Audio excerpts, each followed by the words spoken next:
శ్రీమాత్రే నమ. జయ గురు దత్తాత్రేయ నమ. ఈ వీడియోలో మనం మకర రాశి వారికి 2025 సంవత్సరం జూన్ నెల మాస ఫలితాలు తెలుసుకుందాం. మరి ఈ రాశి వారికి ఈ నెలలో ఏర్పడినటువంటి యోగం ఒక విధంగా భాగ్యాధిపతి అయినటువంటి బుధుడు రవితో కలిసి 5వ స్థానంలో సంచరించడం వల్ల ఇది విద్యార్థులకి చాలా వరకు ఉన్నత విద్యా అవకాశాలు రావడం జరుగుతూ ఉంటుంది. అయితే ఎవరైతే ఈ రాశిలో ఉన్నవాళ్ళు వారి యొక్క ఉపాధి అవకాశాలు, ఉద్యోగంలో మార్పు కొరకు చేసే ప్రయత్నాలు చాలా వరకు ఫలించే అవకాశం ఉన్నది. అయితే మీలో ఉన్నటువంటి ప్రతిభకు తగిన గుర్తింపు రావడం జరుగుతుంటుంది. మీ పిల్లల యొక్క అభివృద్ధి మీకు చాలా గర్వకారణంగా ఉండే అవకాశం ఉన్నది. ఇప్పుడు సాధారణంగా ఈ మకర రాశి వారు తన కోసం కన్నా తన వారి కోసం ఎక్కువ వీళ్ళు తాపత్రయపడుతుంటారు, కష్టపడుతుంటారు. వాళ్ళు విజయం సాధించడం కన్నా వారి పిల్లల యొక్క విజయం వీరికి చాలా వరకు ఆనందాన్ని కలిగిస్తుంది. అటువంటి సంతృప్తి ఈ రాశి వారికి ఈ నెలలో కలగడం జరుగుతుంది. ఇది ఇంచుమించుగా మనకి జూన్ 15వ తారీఖు వరకు ఈ యోగ స్థితి ఉంటుంది. దాని తర్వాత రవి 6వ స్థానంలోకి మారుతాడు. ఇది ఒక విధంగా ఈ రాశి వారికి విజయస్థానం. ఇది వ్యక్తిగతంగా ఇప్పుడు వీరికి బాగా ఉపయోగపడుతూ ఉంటుంది. అంటే వీరు ఏదన్నా ప్రభుత్వ లావాదేవీల్లో ఎటువంటి సమస్యలున్నా అవి ఖచ్చితంగా సాల్వ్ అవుతాయి. అలాగే వీళ్ళు వ్యక్తిగతంగా నిరుద్యోగులైన పెద్దవారైనా ఉద్యోగ ప్రయత్నాలు ఫలిస్తాయి. ప్రభుత్వ పథకాలు మీకు చాలా వరకు అనుకూలంగా రావడం జరుగుతుంటుంది. ముఖ్యంగా ఎవరైతే కొన్ని పెద్దవారు ఎవరైతే ఉంటారో వారు చాలా వరకు వారి యొక్క అనారోగ్య సమస్యల నుంచి బయటపడతారు. అంటే టెంపరీగా ఎంబటనే కాకుండా తగు విధమైనటువంటి వైద్యం చేయించుకోవడం వల్ల, కొన్ని రోజుల పాటు ఏదైనా వైద్యశాలలో వైద్యం చేయించుకోవడం వల్ల చాలా వరకు మీకు ఉన్నటువంటి అనారోగ్య సమస్యల నుంచి బయటపడడం జరుగుతూ ఉంటుంది. సో ఇక ముఖ్యంగా శుక్రగ్రహం మీకు ఇంచుమించుగా ఈ నెలంతా కూడా 4వ స్థానంలో సంచరిస్తుంటాడు. అంటే ఒక విధంగా యోగకారకుడు 4వ స్థానంలో సంచరించడం వల్ల గృహంలో ఒక ఆహ్లాదకరమైన వాతావరణం ఏర్పడుతుంది. ఏదో ఒక శుభకార్యమో పుణ్య కార్యక్రమంలో మీ గృహంలో జరిగే అవకాశం ఉంది. ఎక్కడెక్కడో దూరంగా ఉన్నటువంటి బంధువులంతా తిరిగి ఒక చోట కలుసుకుంటారు. ఏదైనా ఒక వివాహ వేడుకలోనో ఒక ఫంక్షన్లోనో కలుసుకోవడం వల్ల చాలా వరకు మీకు ఉన్నటువంటి సమస్యలు సాల్వ్ చేసే దిశగా ఏదో ఒక భరోసా, ఒక హెల్పింగ్ హ్యాండ్ మీకు లభించే అవకాశం ఉంది. అంటే మొత్తం మీద మీ యొక్క ఫ్యూచర్ కోసం ఒక గొప్ప నిర్ణయాన్ని తీసుకోవడం వల్ల ఏదైనా ఒక గృహం నిర్మించుకోవడమో, కొనుక్కోవడమో, ఒక ఆస్తి ఏర్పాటు చేసుకోవడమో, రెగ్యులర్గా ఏదైనా మీకు ఇన్కమ్ వచ్చే విధంగా ఒక విధమైన సదుపాయం కలిగే అవకాశం ఉంది. మరి కొంతమంది ఏదన్నా ఒక ప్రశాంతమైనటువంటి ప్లేస్లో మీ యొక్క జీవితాన్ని గడిపే విధంగా ప్రస్తుతం ఉన్నటువంటి ప్లేసు, అంటే ఎక్కడైతే మీరు ఇంట్లో గృహంలో ఉన్నారో వేరే ప్లేస్లో ఇంకా బెటర్ దానిలోకి మారడానికి అవకాశం ఉంటుంది. అలాగే ఉద్యోగ పరిస్థితులు కూడా చాలా వరకు బెటర్ అవుతుంది. ఒక వాహన యోగం లాంటిదో, ఒక కంఫర్ట్సో, గృహంలో ఏదన్నా ఒక ఖరీదైనటువంటి వస్తువులు, ఇవన్నీ చాలా వరకు సమకూర్చుకునే అవకాశం ఈ శుక్రగ్రహ ప్రభావం ఈ నెలలో ఉండే అవకాశం ఉన్నది. అయితే ఏంటంటే మీ యొక్క ఈ మకర రాశి వారికి చాలా వరకు మన మార్చి నెలాఖరుతో ఈ ఏలినాటి శని నుంచి బయటపడడం, మళ్ళీ కొత్తగా మన జీవితాలు ప్రారంభమవుతాయి. మనకున్నటువంటి చికాకులన్నీ తొలగిపోయి ఆనందంగా ఉందాం అనుకున్నంతలోనే ఈ రాహు మీకు మొన్న మే 18వ తారీఖున స్వక్షేత్రమైనటువంటి కుంభరాశిలోకి మీకు ధనస్థానంలోకి ప్రవేశించడం జరిగింది. అంటే ఒక విధంగా చెప్పాలంటే శని భగవానుడు మళ్ళా మీకు ఈ కుంభరాశిలోకి వస్తే ఎటువంటి ఫలితమో రాహు కూడా అటువంటి ఫలితం ఇస్తాడు. అయితే శని అంత మంచివాడు మాత్రం రాహు కాడు. అంటే గతంలో శని మీకు 2వ స్థానంలో ఉన్నప్పుడు కుటుంబ సభ్యులంతా ఎలాగున్నా అంతా కూడా కలిసే ఉండేవారు, మనసు ఇప్పి మాట్లాడుకునేవారు, ఒకరికొకరికి ఏదో విధంగా సహాయం చేసే గుణం అయితే ఉండేది. ఇప్పుడు రాహు ఆ విధంగా కాదు. ఈ కుటుంబ సభ్యుల మధ్య చిచ్చు పెట్టడానికి కారణం అవుతుంది. కుటుంబంలో ఒకరి ప్రవర్తన మిగతా వారికి చాలా అసహనాన్ని, ఇబ్బందిని కలిగిస్తూ ఉంటుంది. మీ కుటుంబ విషయాల్లో ఇతరులు కలగజేసుకొని ఏదో విధంగా కుటుంబ విచ్ఛిన్నానికి కారణం అవడం వల్ల మీ వరకు మీ యొక్క మాటకి మీ పెత్తరిగానికి ఎటువంటి విలువ ఉండదు. కుటుంబంలో జరగవలసినవి జరిగిపోతూ ఉంటాయి. మీరు ఏమీ చేయలేని స్థితిలో మీరు కనబడటం ఉంటారు. సో ఈ విధంగా మీ యొక్క కుటుంబం యొక్క సమస్యలు ఎక్కువ అవడం జరుగుతూ ఉంటుంది.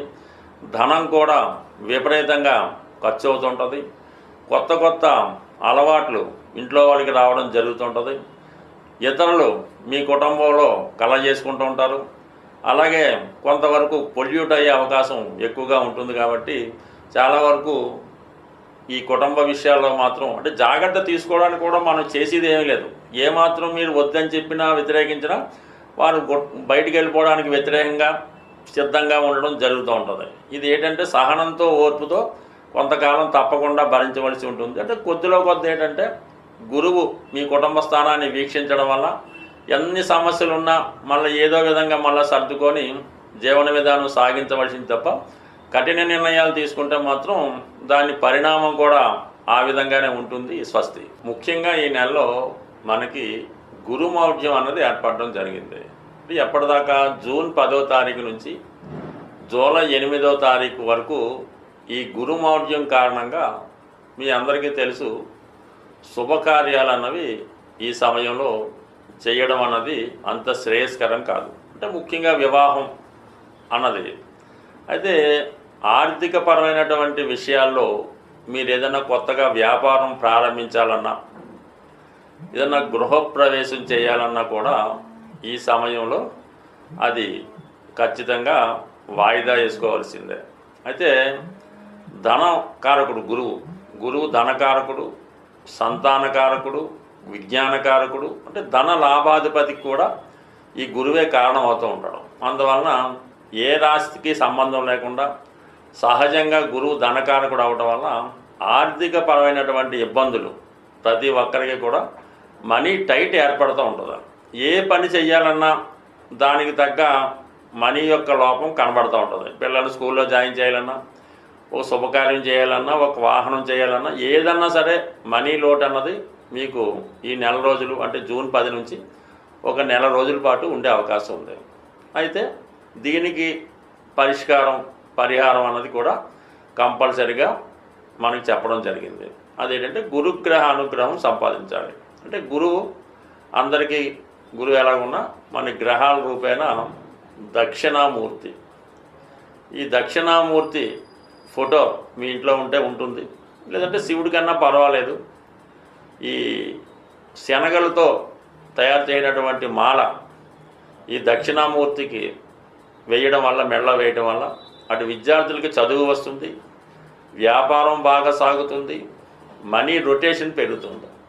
దీనికన్నా ఇంచుమించుగా ఆ నెలలో వచ్చే 4 గురువారాలు కూడా మీ యొక్క చేత్తో ఓ పిడికెడు శనగలు తీసుకోవడం, అలాగే 3 పిడికెడు శనగలు ఏదైనా ఒక పాత్రలో వేసి నానబెట్టాలి. ఇక్కడ మీ కుటుంబంలో 4 ఉంటే 4 ఆ విధంగా చేయడం వల్ల ఫలితం ఇంకా బాగా వస్తుంది. లేదంటే మీరు యజమాని అయితే ఈ 3 పిడికెలు చక్కగా నానబెట్టి గురువారం రోజు దాన్ని తాలింపు పెట్టి ఏదైనా దేవాలయంలో ప్రసాదంగా పెట్టి అది భక్తులకు పంచిపెట్టడం వల్ల మీకు ఈ ఆర్థిక సమస్యలు తొలగే అవకాశం ఉంది. అలాగే ఇంకా సులువైన రెమెడీ, ఇప్పుడు చెప్పిన రెమెడీ కన్నా 10 రెట్లు ఫలితం ఇచ్చే రెమెడీ ఏంటంటే బుధవారం కానీ గురువారం కానీ, అంటే ఎక్కువ మనకి గురువు సంబంధించి కాబట్టి గురువారమే చేయవలసి ఉంటుంది. ఒక 3 సంఖ్య వచ్చే విధంగా 3 సోల్లో, 3 సేర్లో, 3 పావు కేజీలో, 3 కేజీలో మంచి అటుకులు తీసుకోవాలి.